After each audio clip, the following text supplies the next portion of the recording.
आपका दिल से स्वागत है। आज हम सुन रहे हैं महादेव और माता पार्वती की सुंदर प्यारी कथा। एक बार भगवान शिव माता पार्वती हरिद्वार में भ्रमण कर रहे थे। माँ पार्वती ने देखा कि सहस्त्र मनुष्य गंगा में स्नान कर रहे हैं और हर हर गंगे कहते हुए चले जा रहे हैं, लेकिन सभी मनुष्य अभी भी पाप में लगे हुए हैं। माँ पार्वती भगवान शिव से पूछती है, प्रभु क्या अब गंगा समर्थ नहीं रही? प्रभु ने पूछा, पार्वती तुमने ऐसा सवाल क्यों किया? तो माँ पार्वती कहती है, प्रभु इन सभी मनुष्यों के पापों का अंत क्यों नहीं हुआ? भगवान शिव मुस्कुराते हुए कहते हैं कि पार्वती गंगा तो अभी भी सर्व समर्थ है, लेकिन इन सभी ने पाप नाशिन गंगा में स्नान नहीं किया है। माँ पार्वती कुछ सोचकर बोली, प्रभु अभी तो गंगा में स्नान कर इन लोगों के शरीर भी नहीं सूखे, आप कह रहे हैं कि इन्होंने पाप नाशिन गंगा में स्नान नहीं किया है, ऐसा क्यों प्रभु? भगवान शिव ने कहा, पार्वती मैं कल तुमको इस बात का भेद बताऊंगा। अगले दिन बारिश होने लगी। सभी रास्ते पानी और कीचड़ से भरे हुए। भगवान शिव एक व्रत का रूप बनाकर एक गड्ढे में ऐसे बैठ गए कि मानो उसमें गिर गए हों।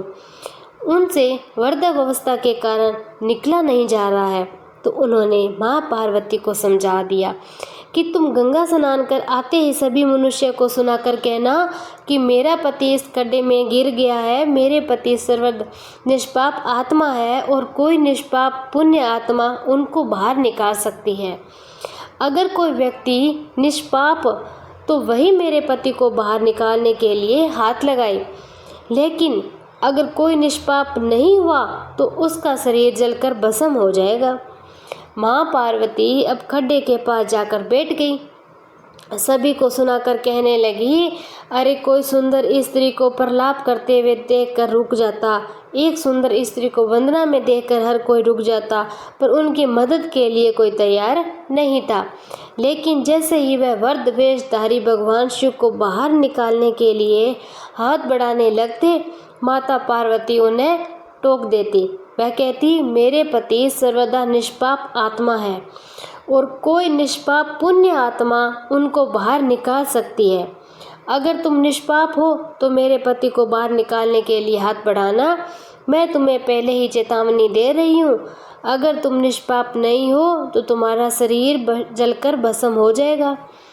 इतना सुनते ही हाथ आगे बढ़ाने वाला हाथ पीछे कर लेता, क्योंकि उनको लगता कि हमने जीवन में कभी न कभी कोई तो पाप किया होगा। दूसरे उनके मन में आता, वे इस खड्डे के लिए क्यों अपनी जान जोखिम में डाले। इस तरह सुबह से लेकर संध्या हो गई।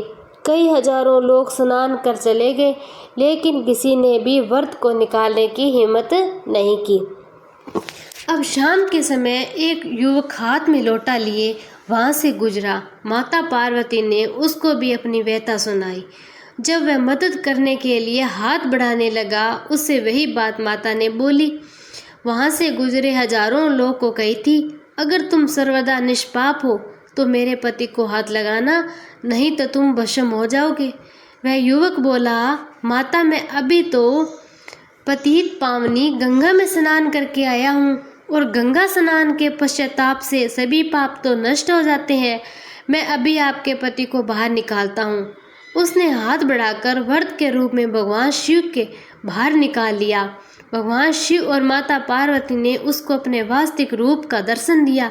भगवान शिव बोले, देखा पार्वती, हजारों लोग में से केवल इस युवक ने ही पूरी श्रद्धा से स्नान किया है कि गंगा स्नान से सभी पाप नष्ट हो जाते हैं। कहने का तात्पर्य यह है कि लोग बिना किसी श्रद्धा और विश्वास के गंगा स्नान करते हैं, इसलिए उनको उनका पूर्ण फल प्राप्त नहीं होता है। इसका अर्थ यह है कि कदापि नहीं कि गंगा स्नान का फल नहीं मिलता, लेकिन गंगा स्नान का वास्तविक फल उसी को मिलता है जो पूर्ण श्रद्धा भावना से स्नान करता है।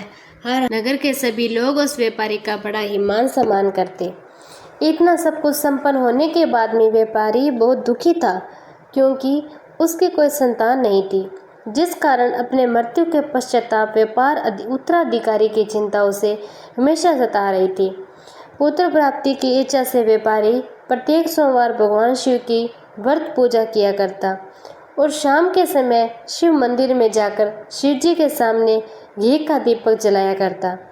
उसकी भक्ति देखकर माँ पार्वती प्रसन्न हो गई और भगवान शिव से उस व्यापारी की मनोकामना पूर्ण करने के लिए निवेदन करने लगी। भगवान बोले, इस संसार में सबको उसके कर्म के अनुसार ही फल की प्राप्ति होती है। जो प्राणी जैसा कर्म करता है उसे वैसा ही फल भोगना पड़ता है। शिवजी द्वारा समझाने के बावजूद भी माता पार्वती नहीं मानी और उस व्यापारी की मनोकामना पूर्ति हेतु शिवजी से बार बार अनुरोध करती रही। माता के आग्रह को देखकर भगवान भोलेनाथ को उस व्यापारी के पुत्र को पुत्र प्राप्ति का वरदान देना ही पड़ा। वरदान देने के बाद भोलेनाथ माता पार्वती से बोले, आपके आग्रह पर मैंने पुत्र प्राप्ति का वरदान तो दे दिया है, परंतु इसका पुत्र केवल 16 वर्ष तक ही जीवित रहेगा। उसी रात भगवान शिव उस व्यापारी की बात सपने में आए, उसे पुत्र प्राप्ति का वरदान दिया। उसके पुत्र के 16 वर्ष तक जीवित रहने की भी बात व्यापारी को बताई। अब भगवान के वरदान से व्यापारी खुश तो बहुत हुआ, लेकिन पुत्र की अल्प आयु की चिंता से उसे खुशी को नष्ट कर दी। अब व्यापारी पहले की तरह सोमवार के दिन भगवान शिव का विधिव्रत करता ही रहा। कुछ महीनों के बाद में उसके घर में एक अति सुंदर बालक ने जन्म लिया और घर में खुशियाँ ही खुशियाँ मनाई गई। परंतु धूमधाम से पुत्र जन्म का उत्सव मनाया गया, परंतु व्यापारी को पुत्र जन्म की अधिक खुशी नहीं हुई, क्योंकि उसे पुत्र की अल्प आयु का रहस्य पता था। जब पुत्र 12 वर्ष का हुआ तो व्यापारी ने उसके मामा के साथ पढ़ने के लिए काशी में भेज दिया। लड़का अपने मामा के साथ में शिक्षा प्राप्त करने के लिए काशी जाने लगा। रास्ते में जहाँ भी मामा भांजे विश्राम करते रुकते, वहीं यह करते ब्राह्मणों को भोजन कराते। लंबी यात्रा के बाद मामा भांजे एक नगर में पहुँचे।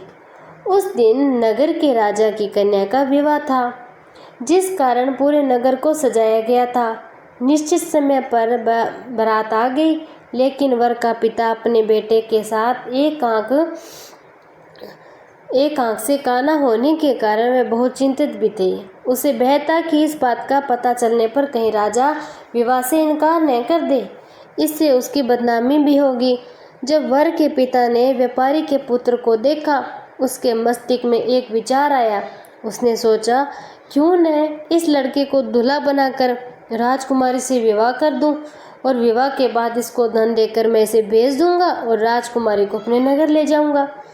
और वर के पिता ने लड़के के मामा से इस संबंध में बात की तो मामा ने धन मिलने के लालच में वर के पिता की बात को स्वीकार कर लिया।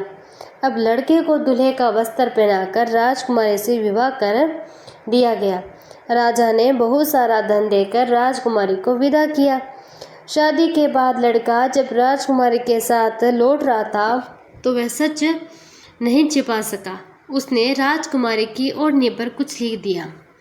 राजकुमारी, तुम्हारा विवाह मेरे साथ हुआ है। मैं काशी पढ़ने जा रहा हूँ। अब तुम्हें जिस नवयुवक के साथ में पत्नी बनना पड़ेगा वह कांसे काना है। जब राजकुमारी ने अपनी ओढ़नी पर लिखा हुआ पढ़ा, उसने काने लड़के के साथ जाने से मना कर दिया।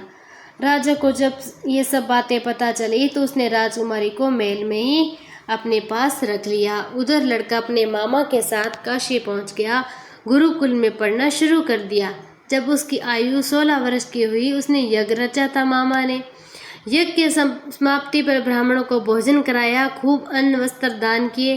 रात को वह अपने शयन कक्ष में सो गया। शिव के वरदान के अनुसार शयन अवस्था में ही उसके प्राण पखेरु उड़ गए थे। सूर्य उदय होने पर मामा मर्त भांजे को देखकर रोने लगा। आसपास के लोग भी एकत्र होकर रोने और दुख प्रकट करने लगे। लड़के के मामा के रोने के विलाप के करने से सवर्ष में गुजरते हुए भगवान शिव माता पार्वती ने सुना। माता पार्वती ने भगवान शिव से कहा, हे प्राणनाथ, मुझे इसके रोने के स्वर सहन नहीं हो रहे हैं। आप इस व्यक्ति के कष्ट को दूर कीजिए। तो भगवान शिव ने माता पार्वती के साथ अदृश्य रूप समीप जाकर देखा तो भोलेनाथ माता पार्वती से बोले, यह तो उसी व्यापारी का पुत्र है पार्वती, जिसे मैंने 16 वर्ष की आयु का वरदान दिया था। अब इसकी आयु तो पूरी हो चुकी है। माँ पार्वती ने फिर भगवान शिव से निवेदन कर उस बालक को जीवित प्राण देने को कहा। माता पार्वती के आग्रह पर भगवान शिव ने उस लड़के को जीवित होने का वरदान दिया। कुछ ही पल में वह जीवित होकर उठ बैठा। शिक्षा समाप्त करके लड़का मामा के साथ में अपने नगर की ओर चला गया। दोनों चलते हुए उसी नगर में पहुंचे जहां उसका विवाह हुआ था। उस नगर में भी यज्ञ आयोजन था। समीप से गुजरते हुए नगर के राजा यज्ञ का आयोजन देखा। उसने तुरंत ही लड़के को उसके मामा को पहचान लिया। इधर भूखे प्यासे रहकर व्यापारी उसकी पत्नी बेटे की प्रतीक्षा कर रहे थे। उन्हें प्रतीक्षा कर रखी थी कि यदि हमारा बेटे की मृत्यु का समाचार मिला तो हम दोनों प्राण त्याग देंगे। परंतु जैसे ही उसने अपने बेटे जीवित वापस लौटने का समाचार सुना तो वह बहुत ही प्रसन्न हुआ। वह अपनी पत्नी और मित्रों के साथ नगर के द्वार पर पहुंचा। अपने बेटे के विवाह का समाचार सुनकर पुत्र वधू राजकुमारी को देखकर उसकी खुशी का ठिकाना न रहा। उसी रात भगवान शिव ने व्यापारी के सपने में आकर कहा, मैंने तेरे सोमवार के व्रत के कारण और व्रत कथा सुनने से प्रसन्न होकर तेरे पुत्र को लंबी आयु प्रदान की है। पुत्र की लंबी आयु जानकर व्यापारी बहुत ही खुश हुआ। शिव भक्त होने तथा सोमवार का व्रत करने से व्यापारी की सभी मनोकामनाएं पूर्ण हुई। उसी प्रकार जो भक्त सोमवार का विधि व्रत करता है, व्रत कथा सुनता है, उसकी मनोकामनाएं उसकी इच्छाएं पूरी होती है।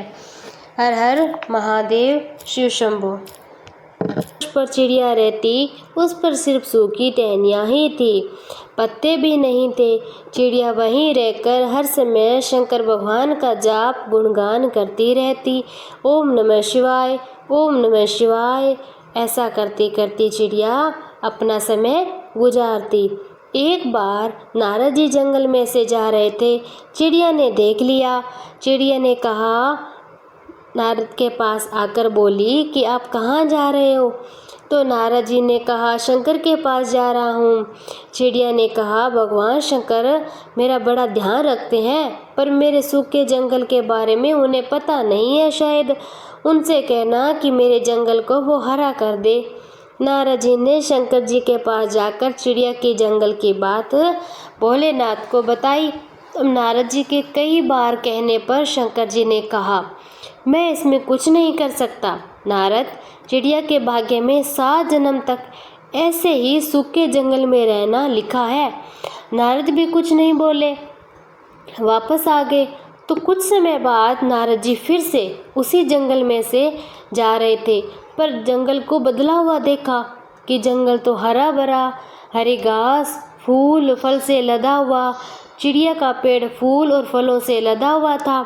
चिड़िया भी प्रेम मगन होकर पेड़ पर नाच रही थी। नारद जी ने सोचा, शंकर जी तो मुझसे झूठ बोल रहे हैं।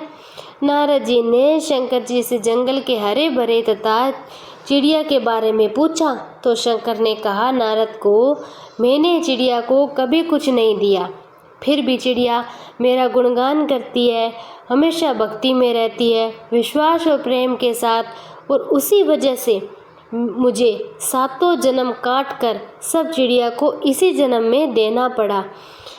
ऐसे दयालु हैं भोलेनाथ। प्रेम, सच्ची भक्ति, विश्वास के साथ जो पूजा पाठ करता है, ओम नमः शिवाय का जाप करता है, तो भोलेनाथ उसे इसी जन्म में उनकी भावना मनोकामना पूरी कर देते हैं। भक्ति में शक्ति होती है। अगर आप अपने आराध्य के प्रति सच्ची भावना और प्रेम है, आपका कोई काम नहीं रुक सकता। यहाँ तक कि भाग्य खराब होने पर भी आप उसे अच्छा बना सकते हैं। हर हर महादेव।